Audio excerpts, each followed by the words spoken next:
സിസ്റ്ററിൻ്റെ ഈ സമർപ്പിത ജീവിത വഴികളിൽ ഒരുപക്ഷെ എന്നും നമുക്കത്ര സുഖകരമായിട്ടുള്ള അനുഭവങ്ങളായിരിക്കണം എന്നില്ല അല്ലേ? ഒരു ഏറ്റവും വലിയൊരു ചലഞ്ചായിട്ട് ജീവിതത്തിൽ ഫേസ് ചെയ്തിട്ടുള്ള കാര്യം എന്താണ്, ഇങ്ങനെ പ്രത്യേകിച്ച് മിഷൻ ഏരിയയിൽ? ഇപ്പോഴത്തെ കാലഘട്ടത്തിൽ കുറച്ചും കൂടിയും ബുദ്ധിമുട്ടായിക്കൊണ്ടിരിക്കുകയാണ് നമ്മളുടെ അവിടുത്തെ പ്രവർത്തനങ്ങൾ. പലപ്പോഴും പല ഗ്രൂപ്പുകളും വന്ന് നമ്മൾ ചെയ്യുന്ന കൊച്ചു കൊച്ചു കാര്യങ്ങൾ മതി. ഇപ്പം യൂണിഫോം ഇടുന്നതിനെ പറ്റിയുള്ള സംസാരങ്ങൾ വരുമ്പോൾ, അപ്പോൾ അതുപോലെ നമ്മളതിൽ സ്കൂളിൽ പ്രവർത്തിക്കുമ്പോൾ കൊച്ചു അവരെങ്ങനെങ്കിലും കുറച്ച് ആളുകൾ നമ്മളെ അങ്ങ് ഡിസ്റ്റർബ് ആക്കുക, സ്കൂളിൻ്റെ പേര് കളയുക, അവിടുത്തെ അഡ്മിഷൻസ് കുറയ്ക്കുക, അങ്ങനെയുള്ള കാര്യങ്ങൾ വളരെയധികം ഈ കാലഘട്ടങ്ങളിൽ നമ്മൾ ഫേസ് ചെയ്തുകൊണ്ടിരിക്കുന്നുണ്ട്. അതും വളരെ വെറുതെ ഒരു പേന കൊണ്ടുവന്നില്ല ഒരു കൊച്ചിനെ അടിച്ചു അല്ലെങ്കിൽ അടിക്കാൻ പാടില്ല എന്നുള്ള നിയമം ഒരു വലിയ കാര്യമായിട്ടെടുത്ത് അവർ അതിനെ ഇഷ്യൂ ആക്കി മാറ്റുകയാണ്. അല്ലാതെ നമുക്കൊക്കെ നോക്കുമ്പോൾ ഒരു പ്രശ്നമുള്ള കാര്യങ്ങളല്ല, പക്ഷെ അവർ അത് വലിയ ഇഷ്യൂ ആക്കി കുറച്ച് പേര് അതിനു വേണ്ടി പ്രവർത്തിക്കുന്നു. അപ്പോൾ അതൊക്കെ സ്കൂളിൽ ഭയങ്കര ഡിസ്റ്റർബൻസ് ഉണ്ടാക്കി. അത് പക്ഷേ ഒരു പൊതു സമൂഹത്തിൻ്റെ ഒരു സ്വഭാവമാണെന്ന് പറയാൻ പറ്റുമോ? അപ്പോൾ ഒരു തീവ്ര നിലപാടുള്ള അല്ലെങ്കിൽ ഈ ക്രൈസ്തവ സമൂഹം മതപരിവർത്തനം മാത്രമാണ് ചെയ്യുന്നത് എന്ന് പൊതുസമൂഹത്തെ ബോധ്യപ്പെടുത്താൻ വേണ്ടി മാത്രം ആഗ്രഹിക്കുന്ന കുറച്ച് പേരുണ്ട്. അവരുടെ ഒരു പിന്നെ എന്താ പറയുക, ഒരു ഹിഡൻ അജണ്ട അവരുടെ പിന്നിൽ വർക്ക് ചെയ്യുന്നുണ്ടാവും. സ്വാഭാവികമാണ്, അതിനകത്ത് അത് നമുക്ക് മനസ്സിലാക്കാൻ കഴിയും. പക്ഷെ ഒരു പൊതുസമൂഹം, നമ്മളുടെ ഈ ഒരു സേവനത്തെ സ്വീകരിക്കുന്ന പൊതുസമൂഹം, അവരുടെ തന്നെ കുഞ്ഞുങ്ങൾ അതിനകത്ത് പഠിക്കുന്നുണ്ട്. ഇവരുടെ തന്നെ കുഞ്ഞുങ്ങളുണ്ട്. മാത്രമല്ല ഒരു പലപ്പോഴും ഇങ്ങനെ വരുന്നത് നമ്മുടെ പാരൻസിനെ അവരിങ്ങനെ ഇൻസ്റ്റിഗേറ്റ് ചെയ്ത് അവരെ ഇങ്ങനെ പറഞ്ഞ് പഠിപ്പിച്ച് വരുന്നതാണ്. അല്ലാതെ ഈ കൂടെ വരുന്നതൊന്നും നമ്മുടെ പാരൻസ് അല്ല. നമ്മുടെ പാരൻസിന് നമ്മൾ അവയർനെസ് കൊടുക്കുന്നുണ്ട്, നമ്മളെ വിശ്വാസമുണ്ട്. അവർക്കറിയാം നമ്മുടെ സ്കൂളുകളിൽ അന്ന് ഇവരെയൊക്കെ വലിയ വലിയ ആളുകളുടെ എല്ലാവരുടെയും മക്കൾ പഠിക്കുന്നത് അവർക്ക് കോൺവെന്റ് സ്കൂൾ മതി. അഡ്മിഷന് വേണ്ടിയിട്ട് എപ്പോഴും സമരമാണ്. മീൻസ് അത്രയും ഒരു ക്രൈസ്തവ സ്ഥാപനങ്ങൾ, പ്രത്യേകിച്ച് വിദ്യാഭ്യാസ സ്ഥാപനങ്ങളിൽ അച്ചടക്കത്തോടു കൂടിയ പഠന പ്രക്രിയ നടക്കുന്നു എന്ന് ഉറപ്പുള്ളത് കൊണ്ടാണ് ഇത്തരത്തിലുള്ള സ്ഥാപനങ്ങളിൽ പഠിപ്പിക്കുവാനായിട്ട് തങ്ങളുടെ മക്കളെ ആളുകൾ ജാതിഭേദം എന്നീ പറഞ്ഞു വിടുന്നത്. അങ്ങനെ തന്നെ ആയിരിക്കാം നിങ്ങളുടെ അവിടെ അല്ലേ? തീർച്ചയായിട്ടും നിങ്ങളുടെ വിദ്യാഭ്യാസ സ്ഥാപനത്തിന്റെ ലക്ഷ്യവും അതിന്റെ പ്രഖ്യാപിതമായ നയങ്ങളും എന്തൊക്കെയാണ്? ഞങ്ങളും ഇതുപോലെ തന്നെ ജാതിഭേദമന്യേ എല്ലാവർക്കും ഒരുപോലെ അംഗീകാരം കൊടുത്ത് അവരെ വളർത്തുന്ന ഒരു സിറ്റുവേഷനാണ് സ്കൂളിലുള്ളത്. പക്ഷേ ചിലപ്പോഴൊക്കെ നമുക്കതിന് വിരുദ്ധമായിട്ടുള്ള ഒരു ഗ്രൂപ്പ് നമുക്കെതിരായിട്ട് പ്രവർത്തിക്കുകയും വെറുതെ ഒരു ആവശ്യമില്ലാതെ പ്രശ്നങ്ങൾ ഉണ്ടാക്കുന്ന ഒരു അവസ്ഥയിലൊക്കെ ഇപ്പോൾ വന്നുകൊണ്ടിരിക്കുന്നുണ്ട് ഈ കാലഘട്ടത്തിൽ. പക്ഷെ നമ്മളൊക്കെ എല്ലാ ആഘോഷങ്ങളും ഇപ്പോൾ ക്രിസ്തുമസ് ഘോഷിക്കുന്ന പോലെ തന്നെ നമ്മൾ ദിവാലി അല്ലെങ്കിൽ അവരുടെ രാഖി അങ്ങനെയുള്ള എല്ലാ സെലിബ്രേഷൻസും നമ്മൾ സ്കൂളിൽ ഘോഷിക്കുന്നുണ്ട്. എല്ലാവർക്കും അത് സന്തോഷമാണ്. പാരൻസിനും കുട്ടികൾക്കും ടീച്ചേഴ്സിനും എല്ലാം സന്തോഷമാണ്. ഇപ്പം നമ്മളുടെ ഒരു ക്രിസ്ത്യൻ സ്കൂളിൽ, ഞങ്ങളുടെ സ്കൂളിൽ ആകെ വരുന്നത് അഞ്ച് ക്രിസ്ത്യൻ കുട്ടികളെ അവിടെ ഉള്ളൂ. ബാക്കി എല്ലാവരും ഹിന്ദുസും മുസ്ലിംസും ബാക്കി സിഖ് അങ്ങനെയുള്ള എല്ലാ മതക്കാരും അവിടെയുണ്ട്. പക്ഷെ നമ്മൾ ആരെയും വിവേചിക്കാതെ എല്ലാവർക്കും ഒരുപോലെ ഇത് കൊടുത്തിട്ടാണ് അവരെ വളർത്തിക്കൊണ്ടുവരുന്നത്. അല്ലാതെ പൊതുവിദ്യാഭ്യാസം എന്നൊരു പ്രക്രിയ നമ്മുടെ കത്തോലിക്ക സ്കൂളുകൾ പരമപ്രധാനമായിട്ട് കരുതുന്നതിൻ്റെ കാരണം അത് സഭയുടെ ഒരു മിഷനാണല്ലോ. അതായത് രാഷ്ട്രനിർമ്മിതിയിൽ പങ്കുചേരുക, നല്ല പൗരന്മാരെ വാർത്തെടുക്കുക, നല്ല മനുഷ്യരെ വാർത്തെടുക്കുക, അതല്ലേ? അപ്പം ആ ഒരു ലക്ഷ്യം എങ്ങനെയാണ് നമ്മുടെ സ്കൂളുകളിൽ നടപ്പിലാക്കുക? നമ്മൾ മെയിനായിട്ട് ഇപ്പോൾ പിള്ളേരെ ഞാനിപ്പോൾ പേഴ്സണലി പറയുകയാണെങ്കിൽ കുട്ടികളെ വെറുതെ മാത്സും സയൻസും മാത്രം പഠിപ്പിച്ച് വളർത്തി ആരെങ്കിലും ആക്കുക എന്നതല്ല. അത് വളരെ ഇപ്പം ഞാൻ പേഴ്സണലി എടുക്കും പിള്ളേർക്ക് motivational classes, moral science classes എല്ലാം ഹയർ ക്ലാസ്സിലും 10ലും 11ലും 12ലും ഒക്കെ ഞാൻ തന്നെ എടുക്കുന്നത്. അപ്പോൾ കാരണം അത് വഴിവിട്ട് പോവരുത്, പിള്ളേർ നല്ല രീതിയിൽ വളരണം. അതുകൂടാതെ അവർക്ക് കൗൺസിലിംഗ് കൊടുക്കും, അവരെ പേഴ്സണൽ കാണും. ഇപ്പോൾ ഞാൻ പ്രിൻസിപ്പളായിരുന്നിട്ട് പോലും എല്ലാം ഞാൻ തന്നെ ഇറങ്ങി ചെയ്യും. അതുപോലെ വീടുകളിൽ പോവാറുണ്ട്, അവരുടെ വീടുകളിൽ പോയി അവരുടെ വീട്ടിലെ അന്തരീക്ഷങ്ങൾ കണ്ടെത്തും, അതനുസരിച്ച് അവരെ വളർത്താനായിട്ട് പരിശ്രമിക്കും. അങ്ങനെ വളരെ ഭംഗിയായിട്ട് പിള്ളേരെ മൂല്യങ്ങളിൽ വളർത്താനായിട്ട് നമ്മൾ നന്നായിട്ട് തന്നെ പ്രവർത്തിക്കുന്നുണ്ട്. അതുകൂടാതെ സ്കൂളുകളിൽ വാല്യൂ എഡ്യൂക്കേഷൻ എന്ന് പറഞ്ഞ 1ാം ക്ലാസ് തുടങ്ങി നമുക്ക് നഴ്സറി തുടങ്ങിയിട്ടുണ്ട്. മോറൽ സയൻസ് എന്ന് പറഞ്ഞൊരു പീരീഡ് ഉണ്ട്. അതിൽ ടീച്ചേഴ്സും ഈ കാര്യങ്ങളെല്ലാം നന്നായിട്ട് തന്നെ അവർക്ക് ടീച്ചേഴ്സിനും നമ്മൾ ഇടയ്ക്കിടയ്ക്ക് ക്ലാസ്സുകൾ കൊടുക്കും, മോട്ടിവേഷണൽ ക്ലാസ്സുകൾസ് കൊടുക്കും. അപ്പം അങ്ങനെ നല്ല രീതിയിൽ മൂല്യബോധമുള്ള പൗരന്മാരായിട്ട് വളർന്നു വരാനുള്ള എല്ലാ സൗകര്യങ്ങളും നമ്മൾ സ്കൂൾ വഴി ചെയ്തു കൊടുക്കുന്നുണ്ട്. ഒരു കാര്യം നമ്മുടെ ഇപ്പം നമ്മൾ സംസാരിച്ചുകൊണ്ടിരിക്കുന്നത് നമ്മുടെ സഭയുടെ വിദ്യാദാന ശുശ്രൂഷയുമായി ബന്ധപ്പെട്ട കാര്യങ്ങളാണ് കൂടെ സംസാരിച്ചുകൊണ്ടിരിക്കുന്നത്. അപ്പോൾ അതോടൊപ്പം ചേർത്ത് ഞാൻ ചോദിച്ചോട്ടെ, നമ്മളുടെ തൃശ്ശൂർ നിങ്ങൾക്ക് ഒരു ഡി അഡിക്ഷൻ സെന്റർ, എന്താണ് അതിന് പേര് പറഞ്ഞത്? ഓറ ഉണ്ടെന്ന് പറഞ്ഞു അല്ലേ? അപ്പോൾ അവിടെ അവർക്ക് സിസ്റ്ററിന്റെ പേരെന്താണ്? ജിസ്തരേസ് സിസ്റ്ററിനോട് ഒരു കാര്യം നമുക്ക് ചോദിക്കാം. കാരണം ഇപ്പോഴത്തെ ഈ ഒരു സാഹചര്യത്തിൽ നമ്മളുടെ പേരൻസ്, മാതാപിതാക്കൾ കൂടുതൽ ആഗ്രഹിക്കുന്നത് ഇത്തരം കുഞ്ഞുങ്ങൾക്ക് ഒരു നല്ലൊരു നിർദ്ദേശം, നേതൃത്വം കിട്ടണം എന്നുള്ളതാണ്. അപ്പോൾ ജിസ്തരേസ് സിസ്റ്ററിനോട് നമുക്കൊരു കാര്യം ചോദിക്കാം. സിസ്റ്റർ ജിസ്തരേസ്, സിസ്റ്റർ ലീന CSC സന്യാസിനി സഭയുടെ വ്യത്യസ്തമായ പ്രവർത്തന മേഖലകളെക്കുറിച്ച് ഗുഡ്നസ് TVയുടെ ഈ പ്രോഗ്രാമിൽ സംസാരിച്ചുകൊണ്ടിരിക്കുകയാണ്. തൃശ്ശൂരിൽ ഓറ എന്ന കുട്ടികൾക്കും യുവജനങ്ങൾക്കും വേണ്ടിയുള്ള ഒരു ഡി അഡിക്ഷൻ സെന്റർ സിസ്റ്റർ വളരെ ഭംഗിയായി നടത്തുന്നതായി സിസ്റ്റർ ഇവിടെ സൂചിപ്പിച്ചു. ഈ സെന്ററിന്റെ പ്രവർത്തനങ്ങളെക്കുറിച്ചും ഒക്കെ ഒന്ന് വിവരിക്കാം.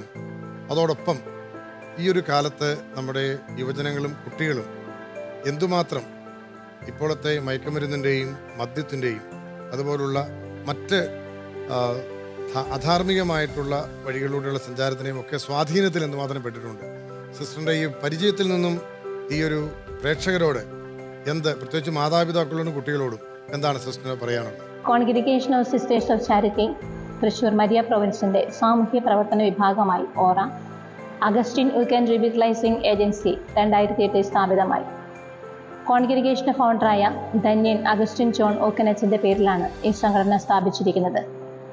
പ്രവർത്തനം തുടങ്ങിയ 2008 തന്നെ നമ്മുടെ വിദ്യാലയങ്ങളിൽ വിദ്യാർത്ഥികൾ ലഹരിക്ക് അടിമപ്പെടുന്നതായി കണ്ടെത്താൻ കഴിഞ്ഞു. അതേ തുടർന്ന് വിദ്യാർത്ഥികൾക്കിടയിലെ ലഹരി വിമുക്ത പ്രവർത്തനം, ടീനേജ് ഡി അഡിക്ഷൻ പ്രോഗ്രാം ഓറയുടെ പ്രധാന പ്രവർത്തന വിഷയമായിട്ട് മാറി. ഓരോ അധ്യയന വർഷ ആരംഭത്തിലും ലഹരിക്ക് അടിമപ്പെടുന്ന കുട്ടികളുള്ള സ്കൂളുകളിൽ, നമ്മുടെ സഹായം ആവശ്യപ്പെടുന്ന സ്കൂളുകളിൽ 30 പേരുള്ള ലഹരിക്ക് അടിമപ്പെടുന്ന കുട്ടികളുടെ ഗ്രൂപ്പ് ഫോം ചെയ്യാൻ തുടങ്ങി. ആഴ്ചയിലൊരിക്കൽ ഓറയുടെ സ്റ്റാഫ് ഈ സ്കൂളിലെത്തി ഗ്രൂപ്പ് മീറ്റിങ്ങുകളിൽ ഈ കുട്ടികൾക്ക് ആവശ്യമായിട്ടുള്ള ക്ലാസ്സുകളും കൗൺസിലിങ്ങും നൽകുന്നു. കൂടാതെ വെള്ളിയാഴ്ച മുതൽ തിങ്കളാഴ്ച വരെ ചിറ്റിശ്ശേരി ഓറ ട്രെയിനിങ് സെൻറ്ററിൽ നടക്കുന്ന 3 ദിവസത്തെ റെസിഡൻഷ്യൽ ക്യാമ്പുകളിൽ ഓരോ സ്കൂളിലെയും 30 പേരുള്ള ഗ്രൂപ്പിനെ പങ്കെടുപ്പിക്കുന്നു. കഴിഞ്ഞ 15 വർഷമായി 4500 കുട്ടികളാണ് ഓറ ട്രെയിനിങ് സെൻറ്ററിൽ ലഹരി അടിമപ്പെട്ട കുട്ടികൾ ക്യാമ്പിൽ പങ്കെടുത്തിട്ടുള്ളത്. ഈ കുട്ടികളിലെ ഇടയിൽ നമ്മൾ നടത്തിയ ഒരു പഠനത്തിൽ ഇവരെന്തുകൊണ്ട് ലഹരിക്ക് അടിമപ്പെടുന്നു എന്ന് നോക്കിയാൽ ഭൂരിഭാഗം കുട്ടികളും ബ്രോക്കൺ ഫാമിലിയിലെ കുട്ടികളാണ്. അച്ഛൻ ഉപേക്ഷിച്ച, അമ്മ ഉപേക്ഷിച്ച, അച്ഛൻ മരിച്ച, അമ്മ മരിച്ച കുട്ടികൾ. ഒരു ഫാമിലി സപ്പോർട്ട് ഇത്തരം കുട്ടികൾക്ക് കിട്ടുന്നില്ല. ഒപ്പം തന്നെ ഒരു ഹെറിഡിറ്ററി ബാക്ക്ഗ്രൗണ്ട് ഇവരുടെ അഡിക്ഷൻ്റെ പിന്നിലുണ്ട്. ഇവരുടെ അച്ഛന്മാരിൽ, ഇവരുടെ അപ്പന്മാരിൽ മിക്കവരും തന്നെ ലഹരി വസ്തുക്കൾ ഉപയോഗിക്കുന്നവരാണ്. പിയർ ഗ്രൂപ്പ് ഇൻഫ്ലുവൻസും ഇവരെ ലഹരിയിലേക്ക് നയിക്കുന്നു. ഒരു കുട്ടി ലഹരിക്ക് അടിമപ്പെട്ട് കഴിഞ്ഞാൽ ചുറ്റുപാടുമുള്ള അല്ലെങ്കിൽ സ്കൂളിലെ മറ്റു കുട്ടികളെ കൂടി ലഹരിയിലേക്ക് നയിക്കുന്നതായിട്ട് കാണാൻ കഴിയുന്നുണ്ട്. ലഹരിയുടെ ലഭ്യതയും ലഹരി വസ്തുക്കളുടെ ലഭ്യതയും ഈ കുട്ടികളെ ലഹരിയിലേക്ക് നയിക്കുന്ന ഒരു പ്രധാനപ്പെട്ട കാര്യമാണ്. ലഹരിയുടെ അഡിക്ഷൻ പോലെ തന്നെ ഇന്ന് വിദ്യാർത്ഥികൾക്കിടയിൽ നമ്മുടെ ക്യാമ്പിൽ പങ്കെടുത്ത കുട്ടികളിലെല്ലാം നമ്മൾ കാണുന്ന ഒരു പ്രധാന പ്രശ്നമാണ് സോഷ്യൽ മീഡിയ അഡിക്ഷൻ. മോശമായിട്ടുള്ള സെക്ഷൽ വീഡിയോസിന് അഡിക്റ്റഡ് ആയിട്ടുള്ള ഒരുപാട് കുട്ടികൾ ലഹരിയും സോഷ്യൽ മീഡിയയും അവരുടെ സ്വഭാവത്തിലും കഴിവിലും ഒരുപാട് വ്യത്യാസങ്ങൾ വരുത്തിയിട്ടുണ്ട്. ഫിസിക്കൽ അപ്പിയറൻസ് തന്നെ വളരെ മോശമായിരിക്കണം. പഠനത്തിൽ ഈ കുട്ടികൾ വളരെ പിന്നോക്കാവസ്ഥയിലാണ്. ഈ കുഞ്ഞുങ്ങളെ ഒന്ന് ശ്രദ്ധിക്കാനോ അവർക്ക് വേണ്ട രീതിയിൽ അവരുടെ കഴിവുകൾ കണ്ടെത്തി അവരെ വളർത്തിയെടുക്കാനോ ഇന്ന് മാതാപിതാക്കൾക്ക് കഴിയുന്നില്ല. കുഞ്ഞുങ്ങളെ അവരുടെ കഴിവുകൾ കണ്ടെത്താൻ സഹായിക്കുക, അതോടൊപ്പം തന്നെ ദൈവവിശ്വാസത്തിൽ കുഞ്ഞുങ്ങളെ വളർത്തുക, ഒരു ലക്ഷ്യബോധത്തിലേക്ക് അവരെ നയിക്കുക. ഇങ്ങനെ ഒരുപാട് കാര്യങ്ങൾ ഒരു മാതാപിതാക്കളുടെ ഉത്തരവാദിത്തമാണ്. പക്ഷെ ഇതൊന്നും ചെയ്യാൻ ഇന്നത്തെ മാതാപിതാക്കൾക്ക് കഴിയുന്നില്ല. അതുകൊണ്ട് തന്നെ ഇന്നത്തെ മാതാപിതാക്കൾക്ക് നല്ല രീതിയിൽ ട്രെയിനിങ് കൊടുക്കാൻ സഭയ്ക്കും സമൂഹത്തിനും കഴിയണം. നമ്മളെക്കൊണ്ട് സാധിക്കുന്ന രീതിയിൽ ഈ സാമൂഹ്യ വിപത്തിനെ നേരിടാൻ നമുക്ക് ഒരുമിച്ച് പ്രവർത്തിക്കാം.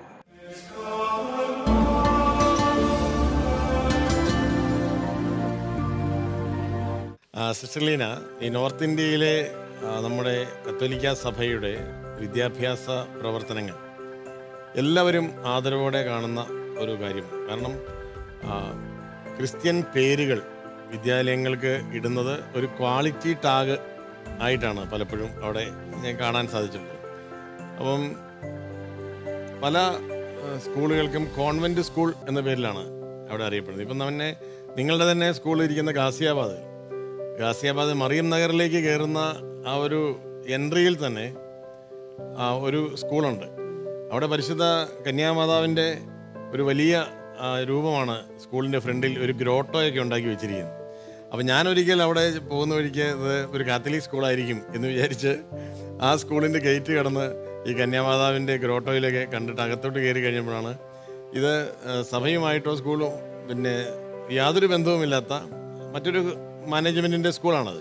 അപ്പം അത്തരത്തിൽ ഈ ക്രിസ്ത്യൻ സിംബലുകൾ ഉപയോഗിക്കുകയും ക്വാളിറ്റിക്ക് വേണ്ടി മികച്ച വിദ്യാഭ്യാസ സ്ഥാപനമാണെന്നുള്ള ഒരു സൂചന കൊടുക്കാൻ ഉപയോഗിക്കുകയും, എന്നാൽ അത് ഭംഗിയായിട്ട് ചെയ്യുന്ന ക്രൈസ്തവ സ്ഥാപനങ്ങളോട് ഒരു എതിർപ്പുണ്ടാകാനായിട്ടുള്ള പ്രവർത്തനങ്ങൾ ചെയ്യുന്ന ആ ഒരു കാഴ്ചപ്പാടിന് എങ്ങനെയാണ് സിസ്റ്റർ കാണുന്നത്? അവിടെയുള്ള അച്ഛൻ പറഞ്ഞത് വളരെ ശരിയാണ്. അവർക്ക് കൃത്യമായിട്ട് അറിയാത്തതുകൊണ്ട് സെയിന്റ് സേക്രഡ് ഹാർട്ട് എന്ന് പോലും സ്കൂളിന്റെ പേര് ശ്രീ നാരായണ കോൺവെന്റ് സ്കൂൾ ഞാൻ കണ്ടിട്ടുണ്ട്. ഹരിയാനയിൽ നാരായണ കോൺവെന്റ് സ്കൂൾ കണ്ടിട്ടുണ്ട്. അതുപോലെ എല്ലാം അവർക്ക് ഇങ്ങനെ എന്തോ പേര് കേൾക്കും. അപ്പൊ അതനുസരിച്ച് പല സ്കൂളുകളും അപ്പൊ തെറ്റിദ്ധരിക്കപ്പെടുന്നുണ്ട്. കോൺവെന്റ് സ്കൂളുകൾ പോലെ കോൺവെന്റ് സ്കൂൾ എന്ന് പറയുന്നത് ഒരു ടാഗാണ്. അത് കത്തോലിക്ക സഭയുടെ ഒരു വിദ്യാഭ്യാസ സ്ഥാപനങ്ങളിലൂടെ പൊതുസമൂഹത്തിനുണ്ടായ ഒരു ബോധ്യമാണ് അല്ലേ? അത് ഇവരുപയോഗിക്കുന്നുണ്ട്. അതേസമയം തന്നെ ഇതേ കാര്യം യഥാർത്ഥത്തിൽ ചെയ്യുന്നവരെ ചെയ്യാനായിട്ട് അനുവദിക്കാത്ത സാഹചര്യമുണ്ട്. അതിനെപ്പറ്റി എന്താണ്? അതിനെപ്പറ്റി എനിക്ക് വളരെ എന്തെന്ന് പറയാ, സമൂഹത്തോടായാലും പറയാനുള്ളത് വളരെ കഷ്ടമാണ് അത്. കാരണം നമ്മുടെ എല്ലാ റിസോഴ്സസും ഉപയോഗിക്കുക, അല്ലെങ്കിൽ നമ്മളെക്കുറിച്ച് നല്ല കോൺഫിഡൻസ് അവർക്കുണ്ട്, നമ്മൾ നന്നായി ചെയ്യുന്നുണ്ടെന്ന്. അതുകൊണ്ടാണ് എല്ലാവരുടെയും കുട്ടികളെ നമ്മളവിടേക്ക് ആക്കാൻ വരുന്നത്. പക്ഷെ അതേ സമയം തന്നെ നമ്മളെ ഇല്ലാതാക്കാനുള്ള പ്രവർത്തനങ്ങൾ, അത് വളരെ ഒരു കോൺട്രാഡിക്ഷനായിട്ട് ഫീൽ ചെയ്യുന്നുണ്ട്. അപ്പോൾ അതിൻ്റെ പിന്നിൽ ക്രിസ്ത്യൻ സമുദായത്തെ തന്നെ ഇല്ലാതാക്കാനുള്ള ഒരു പ്രവർത്തനം, അതേസമയം അവരുടെ ഈ സ്ഥാപനങ്ങൾ വളർത്തിക്കൊണ്ടുവരാനുള്ള ഒരു അജണ്ടയാണോ പ്രവർത്തിക്കുന്നത് എന്ന് എനിക്ക്. എല്ലാ സ്ഥാപനങ്ങളും വളർന്നോട്ടെ. ഞാൻ പറയുന്നത് ഇപ്പോൾ ഒരു മതേതരമായ ഒരു സംസ്കാരമുള്ള നമ്മുടെ നാട്ടിൽ പൊതുസമൂഹത്തിന് നന്മ ചെയ്യുന്ന ഒരു സ്ഥാപനങ്ങളായിട്ടാണ് കത്തോലിക്ക സഭയുടെയും ക്രൈസ്തവ സമൂഹത്തിൻ്റെ സ്ഥാപനങ്ങൾ നിലനിൽക്കുന്നത്. ഇന്ത്യയിലെ എല്ലാ സ്ഥലങ്ങളിലും ചിന്തിച്ചാലും നമ്മുടെ സ്ഥാപനങ്ങളിൽ ഇപ്പോൾ തന്നെ നമുക്ക് ഏകദേശം 54,000-ഓളം വിദ്യാഭ്യാസ സ്ഥാപനങ്ങൾ ക്രൈസ്തവ സമൂഹത്തിന് ഭാരതത്തിലുള്ളതായിട്ടാണ് കണക്ക് പറയുന്നത്. അപ്പോൾ എത്ര കോടി വിദ്യാർത്ഥികളാണ് പഠിക്കുന്നത്? അപ്പോൾ പൊതുസമൂഹ നിർമ്മിതി, രാഷ്ട്ര നിർമ്മാണം എന്ന മഹത്തായ ഒരു ദർശനം അത് പങ്കുവയ്ക്കാനാണല്ലോ ക്രൈസ്തവ മിഷണറിമാർ, നിങ്ങളെപ്പോലെയുള്ള മിഷൻ പ്രവർത്തകർ ചെയ്യുന്നത്. അപ്പോൾ പൊതുസമൂഹം അതിനെ എന്തുകൊണ്ടാണ് മറ്റൊരു ആംഗിളിൽ കാണുന്നത്? എന്താണ് സിസ്റ്റർ അങ്ങനെ എന്തെങ്കിലും വ്യക്തിപരമായ അനുഭവങ്ങൾ പറയാനുണ്ടോ? എനിക്ക് വ്യക്തിപരമായിട്ട് തോന്നിയത് ഇതാണ്, ക്രിസ്ത്യൻ സമുദായം നല്ലതാണെന്നും അതെല്ലാം ചെയ്യുന്നുണ്ടെന്നും അവർക്കറിയാമെങ്കിൽ തന്നെ അത് വളർന്ന് പന്തലിക്കാതിരിക്കട്ടെ എന്നുള്ളൊരു ചിന്ത, തടയിടാനുള്ള ഒരു സാധ്യതകൾ നടക്കുന്നു. അല്ലെങ്കിൽ അവരെ ഡിസ്റ്റർബ് ചെയ്യുക, അവരെ പരമാവധി അറ്റാക്ക് ചെയ്യുക. അത് നിങ്ങളുടെ മനസ്സിനെ എങ്ങനെയാണ് ഇനി മുന്നോട്ട് പോകാം, അല്ലെങ്കിൽ നിർത്തിയിട്ട് നാട്ടിലേക്ക് പോരാം, അങ്ങനെയുള്ളൊരു ഈ പ്രവർത്തനങ്ങൾ ചെയ്യുന്നതിന്റെ ഊർജം നഷ്ടപ്പെടുത്തുന്നുണ്ടോ ഇത്തരത്തിലുള്ള പ്രതിബന്ധങ്ങൾ? ഉണ്ട്. കാരണം പലപ്പോഴും ഇവിടെ വിട്ടു പോവേണ്ടി വരും എന്നുള്ള ധ്വനികള് പല സ്ഥിതികളിൽ നിന്നും നമുക്ക് ഫീൽ ചെയ്യുന്നുണ്ട്. എന്തെങ്കിലും കാര്യങ്ങളും സിറ്റുവേഷൻസ് ഒക്കെ വരുമ്പോൾ നിങ്ങളുടെ സ്വന്തം നാട്ടിലേക്ക് തിരിച്ചു പൊക്കോ എന്നുള്ള ഒരു ധ്വനി അവരുടെ ചിലപ്പോഴുള്ള പ്രവർത്തനങ്ങളിൽ കാണുന്നുണ്ട്. നിങ്ങളുടെ അറിവും കഴിവും ഒക്കെ ഞങ്ങളുടെ മക്കൾക്ക് കൊടുത്തോളൂ, നിങ്ങൾ തിരിച്ചു പോകാനുള്ള. എന്തായാലും വലിയ വെല്ലുവിളികൾ നേരിടുന്ന ഒരു സമയത്തും വളരെ സമർപ്പിത ബോധത്തോടു കൂടി പ്രവർത്തിക്കുവാൻ നിങ്ങൾക്ക് കഴിയുന്നു എന്നുള്ളത് ചെറിയ കാര്യമല്ല. അച്ഛൻ പറഞ്ഞ പോലെ എന്തൊക്കെ വന്നാലും നമ്മളുടെ ഭാഗത്ത് നിന്ന് ഇപ്പൊ ഞങ്ങള് സിസ്റ്റേഴ്സ് സമർപ്പിതര് അതിനൊന്നും ഒരു കുറവുമില്ല. ഞങ്ങള് വിട്ട് എവിടെയെങ്കിലും ഓടി ചലഞ്ചസ് വരുമ്പോൾ ഓടിപ്പോവാ അങ്ങനെയൊന്നും ഒരിക്കലും ഫീൽ ചെയ്തിട്ടില്ല. അതൊക്കെ ഈ ദൈവത്തിന്റെ കൃപയാല് നേരിടാനും. കാരണം നമുക്കൊരു പൊതുസമൂഹ സൃഷ്ടി എന്ന് പറയുന്നത് കത്തോലിക്ക സഭയുടെ തന്നെ ഒരു മുഖ്യമായിട്ടുള്ള ഒരു ദർശനമാണ്. ഞാൻ സിസ്റ്ററോട് ചോദിക്കട്ടെ, വീടിനെ കുറിച്ചൊന്നും പറഞ്ഞില്ല. ആ വീട് എവിടെയാണ്? വീട്ടിൽ ആരൊക്കെയുണ്ട്? മാതാപിതാക്കൾ, സഹോദരങ്ങൾ, അവരെ കുറിച്ച് കൂടി ഒന്ന് പറയാം. എൻ്റെ വീട് കുറ്റിക്കാട് ഇരിങ്ങാലക്കുട രൂപതയിൽ കുറ്റിക്കാട് എന്ന് പറഞ്ഞ ഫൊറോന ചർച്ചാണ്. അവിടെയാണ് എൻ്റെ വീട്. ജനിച്ചതും അവിടെ, വളർന്നതും അവിടെ, വിദ്യാഭ്യാസം എല്ലാം അവിടെയായിരുന്നു. എനിക്ക് അപ്പച്ചനും അമ്മച്ചി 2 പേരും മരിച്ചു. 4 പേരാണ് ഞങ്ങൾ. 2 ചേച്ചിമാർ, അതിലൊരു ചേച്ചി സിസ്റ്റർ തന്നെയാണ്, സെയിം കോൺഗ്രിഗേഷൻ. എവിടെയാണ് ആളിപ്പോ ബോംബെയിൽ വർക്ക്. എന്താണ് ചേച്ചിയുടെ പേര്? ചേച്ചി സിസ്റ്റർ പ്രീതിയ. സിസ്റ്റർ പ്രീതിയാണ്, എല്ലാവരും പ്രീതിയാണ്. എന്താണ് ചെയ്യുന്നത്? സിസ്റ്റർ അവിടെ സ്കൂളിൽ പഠിപ്പിച്ചുകൊണ്ടിരിക്കുന്നു. ബോംബെയിൽ നിങ്ങളുടെ സ്ഥാപനം? ഞങ്ങളുടെ ഒരു സ്ഥാപനമുണ്ട് അവിടെ. എവിടെയാണത്? അത് മലാഡ് എന്ന് പറഞ്ഞ സ്ഥലത്താണ്. മലാഡ് അല്ലേ? അതാരാണ് സ്കൂള്? അത് CMI ഫാദേഴ്സ് ആണ്. CMI ഫാദേഴ്സും ഞങ്ങളും കൂടി ഒരുമിച്ചൊരു കൊളാബറേറ്റീവ് വർക്കാണ് അത്. ഞാൻ അവിടെ 10 വർഷം വർക്ക് ചെയ്തിട്ടുണ്ട്. എൻ്റെ അവിടെ അവിടെയും ഞങ്ങള് വളരെ റിമോട്ടായിരുന്നു. അവിടെ സ്ലംസ് വളർത്തിയെടുത്ത. അപ്പൊ ശരിക്കും പറഞ്ഞാൽ എന്റെയൊക്കെ ഒരു background, educational background CMI fathers എനിക്ക് കോൺട്രിബ്യൂട്ട് ചെയ്തിട്ടുണ്ട് ഒത്തിരി. അവിടെയായിരുന്നു എന്റെ ആദ്യത്തെ സ്കൂള്. അവിടെ ഒരു സ്ലമ്മിൽ ഒത്തിരിയേറെ കുട്ടികളെ അവിടുന്ന് നമുക്ക് വളർത്തിയെടുക്കാനായിട്ടുണ്ട്. ചേരി ഏരിയ തന്നെ, ചേരിയിലാണായിരുന്നു സ്കൂളായിരുന്നു. ചുറ്റുപാട് നമ്മൾ ധാരാവിയൊക്കെ കേട്ടിട്ടുണ്ടല്ലോ, വലിയ ചേരി പ്രദേശം. അതുപോലെയുള്ള ചേരി പ്രദേശമാണ് നമ്മൾ അവിടെ ചെല്ലുമ്പോൾ. അപ്പൊ അതിനെ വളർത്തി കൊണ്ടുവന്ന് ഇപ്പൊ നല്ല ഡെവലപ്ഡ് ആക്കി ആ ഏരിയ മുഴുവനും വളർന്നു എന്ന് പറയാം. നമ്മുടെ സ്കൂൾ വന്നതിന് ശേഷം 2 സമർപ്പിത സമൂഹങ്ങൾക്ക് ഒരുമിച്ച് ഒരേ സ്ഥാപനത്തിൽ മനോഹരമായി വർക്ക് ചെയ്യാൻ പറ്റുന്നു എന്നുള്ളതിന്റെ ഒരു നേർസാക്ഷ്യം കൂടിയാണ് മലാഡ് സ്കൂള് അല്ലേ? അപ്പൊ സിസ്റ്റർ പ്രീതിയേക്കും അവിടെ വർക്ക് ചെയ്യുന്ന മറ്റു അച്ഛന്മാർക്ക് എല്ലാവർക്കും സ്നേഹാശംസകൾ നമുക്ക് നൽകാം. പിന്നെ ഒരു ചേച്ചി കല്യാണം കഴിഞ്ഞിട്ടുണ്ട്. പിന്നെ ഒരു ബ്രദറാണ് ആകെയുള്ളത്. 4ാമത്തെ ആണ് ബ്രദർ. ഞങ്ങൾ 4 പേര് എല്ലാവരും സന്തോഷമായിട്ട് ജീവിക്കുന്നു. സിസ്റ്റർ ലീന, കത്തോലിക്ക സഭയുടെ സന്യാസ ജീവിതം ജീവിക്കാൻ തുടങ്ങിയിട്ട് എത്ര വർഷമായി? ഇപ്പം 32 വർഷമായി. 32 വർഷമായി. 3 പതിറ്റാണ്ടുകൾ കഴിഞ്ഞു ഈ ഒരു സന്യാസ ജീവിതം അല്ലേ ആരംഭിച്ചിട്ട്. ഇന്ന് ഈ കത്തോലിക്ക സഭയുടെ സമർപ്പിത ജീവിതം വളരെയേറെ വെല്ലുവിളികൾ, എല്ലാ കാലത്തും വെല്ലുവിളികളുണ്ട്. ഇന്ന് സോഷ്യൽ മീഡിയ ഒക്കെ ഇത്ര ആക്റ്റീവ് ആയി കഴിഞ്ഞപ്പോൾ നമ്മുടെ പരിമിതികളെ വളരെയേറെ പർവ്വതീകരിച്ച് കാണിക്കാനും നമ്മൾ ചെയ്യുന്ന ഈ ഒരു സന്യാസ സമൂഹങ്ങൾ ചെയ്യുന്ന പൊതുസമൂഹ സൃഷ്ടി ഉൾപ്പെടെയുള്ള ഈ വലിയ നന്മകൾക്ക് ഒരു തരത്തിലുമുള്ള ഒരു പ്രാധാന്യം ഉണ്ടാകാതിരിക്കാനുമൊക്കെയുള്ള ഒരു സംഘടിത പരിശ്രമം നടത്തുന്നതായിട്ട് നമ്മൾക്കൊക്കെ മനസ്സിലാകുന്നുണ്ട്. ഈ ഒരു സമയത്ത് ഈ സന്യാസ ജീവിതത്തിൻ്റെ ഭാവി അർത്ഥപൂർണമാണോ, അല്ലെങ്കിൽ എന്തെങ്കിലും മാറ്റങ്ങൾ വരുത്തേണ്ടതുണ്ടോ സന്യാസ സമൂഹ ജീവിതത്തെ പറ്റി? എന്താണ് സിസ്റ്ററിൻ്റെ അഭിപ്രായം? സന്യാസം എന്ന് പറയുന്നത് വളരെ മനോഹരമായിട്ട് ഞങ്ങൾ ജീവിക്കുന്ന ഒരു ജീവിതാവസ്ഥയാണ്. ഇപ്പോൾ അതിന് എതിരായിട്ട് വരുന്ന കാര്യങ്ങൾ എന്താണെന്ന് വെച്ച് കഴിഞ്ഞാൽ ഇപ്പോൾ മീഡിയകളിൽ അല്ലെങ്കിൽ എന്താ പറയുക അന്തിച്ചർച്ചകളെന്നൊക്കെ ഈ നാട്ടിൽ പറയുന്ന പോലെ ഞങ്ങളും ചിലപ്പോഴൊക്കെ കേൾക്കാറുണ്ട്. അവിടെയൊന്നും ഇത്ര പ്രശ്നങ്ങളില്ല, ഇങ്ങനെയുള്ള പ്രശ്നങ്ങൾ കുറവാണ്. അപ്പോൾ ഞങ്ങളത് കേൾക്കാറുണ്ട്. അപ്പോഴൊക്കെ വെറും എന്താ പറയുക ഒരർത്ഥവും ഇല്ലാതെ സംസാരിക്കുന്ന പോലെ തോന്നിയിട്ടുണ്ട്. കാരണം ഞാൻ ജീവിക്കുന്ന സന്യാസം അത്ര മനോഹരമാണ്. അതൊന്നും പറയാതെ അതിൻ്റെ നെഗറ്റീവ് വശങ്ങൾ മാത്രം ഉദ്ധരിച്ച് മീഡിയയെയും ലോകത്തെയും ഇങ്ങനെ വിഡ്ഢികളാക്കുന്ന പോലെ എനിക്ക് അനുഭവപ്പെടാറ്. കാരണം അത്രയും മനോഹരമാണ് ഞങ്ങളുടെ ജീവിതം. ഞാനൊരു ഉദാഹരണം പറയുകയാണെങ്കിൽ, നമ്മുടെ വീട്ടിൽ നിന്നാണ് ഞാനും വന്നത്. വീടുകളിൽ നിന്നാണ് വരുന്നത്.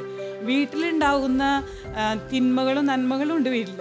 അതിൽ നമ്മൾ തിന്മ പോയിട്ട് നമ്മുടെ ഒരു അപ്പൻ്റെ കുറ്റം, അമ്മയുടെ കുറ്റം നമ്മൾ ലോകത്തിൽ മീഡിയയിൽ വിളിച്ചു പറയില്ല. നമ്മൾ പറയാൻ നല്ല ഗുണങ്ങൾ മാത്രമാണ്. അതുപോലെ സന്യാസത്തിലും നന്മയുണ്ട് തിന്മയുണ്ട്, പല തരത്തിലുള്ള വ്യക്തികളുണ്ട്. പക്ഷെ ഒരു ചെറിയ തെറ്റ് എവിടെയെങ്കിലും കണ്ടാൽ മീഡിയ അല്ലെങ്കിൽ മറ്റുള്ളവർ അത് ഭയങ്കരമായിട്ട് പർവ്വതീകരിച്ച് കാണിക്കുന്നത് പോലെ തോന്നുന്നു. സന്യാസത്തെ പൊതുസമൂഹം ഇന്നും വിലമതിക്കുന്നത് കൊണ്ടാണ്. സന്യാസത്തെ അത്രമാത്രം, സന്യാസത്തെയും പൗരോഹിത്യത്തെയും ക്രൈസ്തവ സമർപ്പിത ജീവിതങ്ങളെ അത്രമാത്രം വിലമതിക്കുന്നു എന്നുള്ളത് കൊണ്ടാണ് മാധ്യമങ്ങളും പൊതുസമൂഹവും ഇപ്പോഴും അതിനെ മൂല്യം കൊടുത്ത്. അതിലൊരു പ്രോബ്ലം ഉള്ളത്, ഇന്നത്തെ യുവതലമുറ, മറ്റു പറയോർക്കൊക്കെ അറിയാമെങ്കിലും ഇന്നത്തെ യുവതലമുറ ഇത് കാണുമ്പോൾ അവർ കരുതുന്നത് ഇതാണ് സന്യാസം, അല്ലെങ്കിൽ ഇതാണ് ദൈവത്തിൻ്റെ പ്രേയസികൾ ചെയ്യുന്നത്. അങ്ങനെയുള്ള ഒരു ടെൻഡൻസി ഇന്നത്തെ യുവതലമുറകളിൽ വരുന്നു.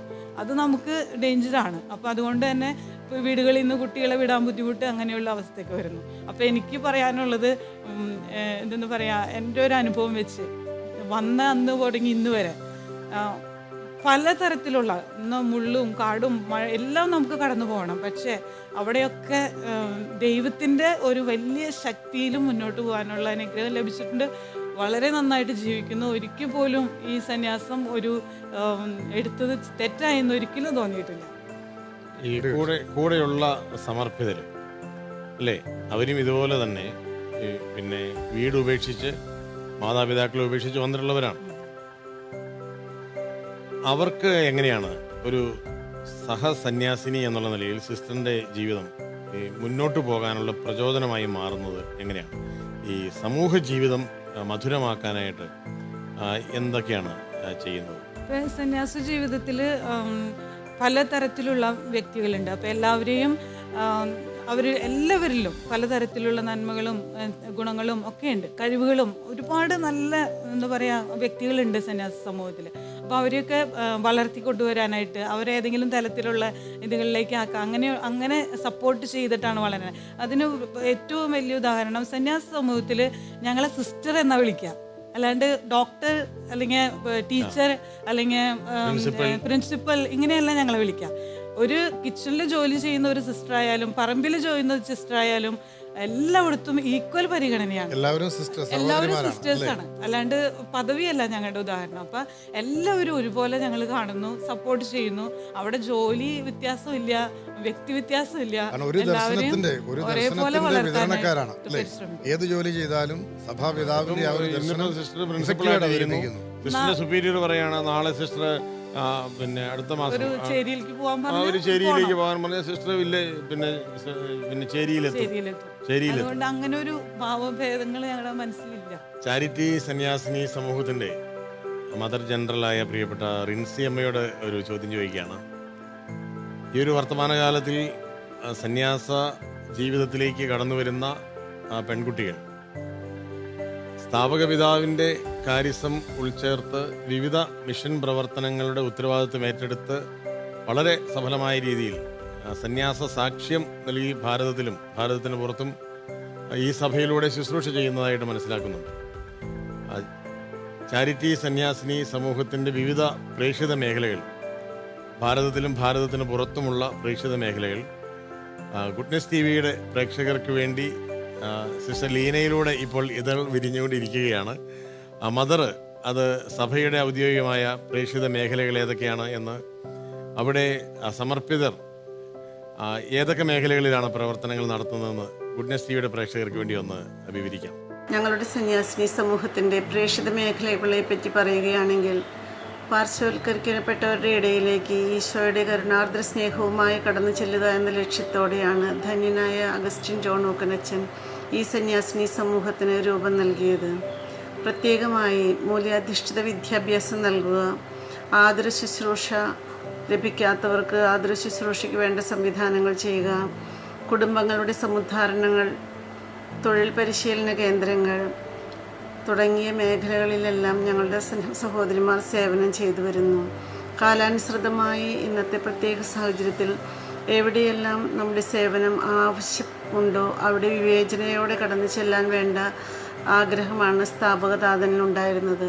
സ്ഥാപകതാവിൻ്റെ ചൈതന്യമനുസരിച്ച് ഞങ്ങൾ ഈ മേഖലകളിലെല്ലാം സ്നേഹ ശുശ്രൂഷ ചെയ്തു വരുന്നു. Congregation of the sisters of charity mission മേഖലകളിലേക്ക് കടന്നു ചെല്ലുന്നത് 1970കളിലാണ്.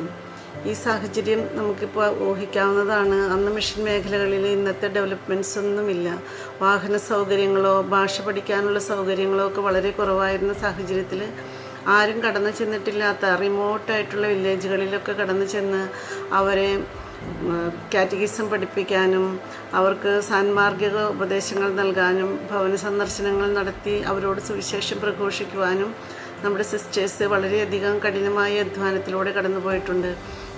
കൂടാതെ ആതുര സേവനത്തിനും മൊബൈൽ ക്ലിനിക്കുകൾ നടത്താനും ഡിസ്പെൻസറികൾ തുടങ്ങി അവരുടെ ആവശ്യങ്ങൾ നടത്തി കൊടുക്കാനൊക്കെ സിസ്റ്റേഴ്സ് പ്രത്യേകം പരിശ്രമിച്ചിട്ടുണ്ട്. കൂടാതെ മെൻ്റലി ചലഞ്ചഡ് ആയിട്ടുള്ള കുട്ടികൾക്കും ആരോരും സംരക്ഷിക്കാനില്ലാത്തവർക്ക് അവരെ സംരക്ഷിക്കാനും സിസ്റ്റേഴ്സ് പ്രത്യേകം ശ്രദ്ധിച്ചിട്ടുണ്ട്.